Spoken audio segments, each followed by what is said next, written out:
বন্ধুরা আপনারা সবাই কেমন আছেন? আশা করি প্রত্যেকে ভালো আছেন। বন্ধুরা আপনারা সবাই জানেন যে ৪ নভেম্বর ২০২৫ থেকে এসআইআর ফর্ম ফিল আপ শুরু হয়েছে এবং এখনও পর্যন্ত অনেকেই এসআইআর ফর্ম জমা দিতে চলেছেন। কিন্তু এই ফর্ম দেওয়ার সময় অনেকে ভুলভাল ফর্ম ফিল আপ করে ফেলেছেন বা অনেকের ডকুমেন্টস না থাকার কারণে এখনও ফর্ম দিতে পারেননি।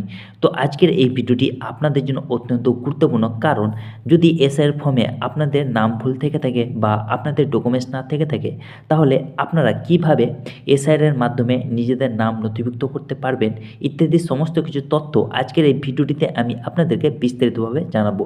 তো আপনাদের রিকোয়েস্ট করব ভিডিওটি 1 সেকেন্ডের জন্য স্কিপ না করে পুরোটা দেখার।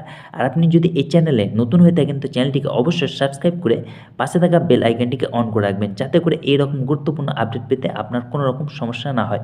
তো বন্ধুরা দেরি না করে চলুন শুরু করা যাক। প্রথমত আপনাদের জানিয়ে রাখি যে ডকুমেন্ট ভুল থাকলে এসআইআর প্রক্রিয়ায় আপনার নাম বাদ যেতে পারে। তবে এর আগে আপনাকে একটি নোটিশ দেওয়া হবে এবং শুনানির সুযোগ দেওয়া হবে। এই শুনানিতে আপনি আপনার নথিপত্র উপস্থাপন করতে পারবেন এবং আপনার নাম ভোটার তালিকায় রাখার জন্য আপনি আবেদন করতে পারবেন।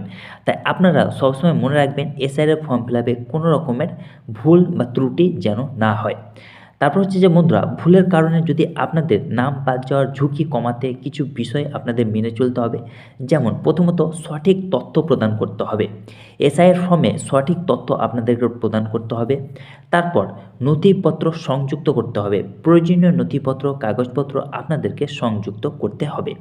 তারপর হচ্ছে যে শুনানিতে অংশগ্রহণ করতে হবে। আপনারা যে এসআইআর ফর্মটি জমা করছেন তারপর আপনাদেরকে কিছুদিনের পর আপনাদেরকে শুনানির জন্য ডাকা হবে এবং সেই শুনানিতে আপনাদেরকে উপস্থিত হতে হবে এবং আপনাদের প্রয়োজনীয় নথিপত্র কাগজপত্র সব কিছু সেখানে দেখাতে হবে। তারপর হচ্ছে যে বন্ধুরা, বিভিন্ন সূত্র থেকে তথ্য যাচাই করতে হবে। বিভিন্ন সূত্র থেকে আপনারা যতটা পারবেন তথ্য সঠিক যাচাই করবেন। এছাড়াও আপনি আপনার স্থানীয় বুথ লেভেল অফিসার অর্থাৎ বিএলও বা নির্বাচন কমিশনের অফিসে বা ফোন নম্বরের মাধ্যমে তাদের সঙ্গে যোগাযোগ করে আরও তথ্য নিয়ে নেবেন।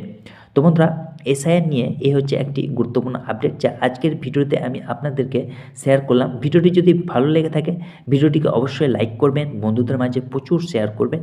আর চ্যানেলটিকে যদি এখনও অবধি সাবস্ক্রাইব না করে থাকেন তো চ্যানেলটিকে অবশ্যই সাবস্ক্রাইব করবেন। তো বন্ধুরা ভালো থাকুন, সুস্থ থাকুন, আবার দেখা হবে নতুন এক টপিকে নতুন এক বিষয়ে। ততক্ষণে ধন্যবাদ।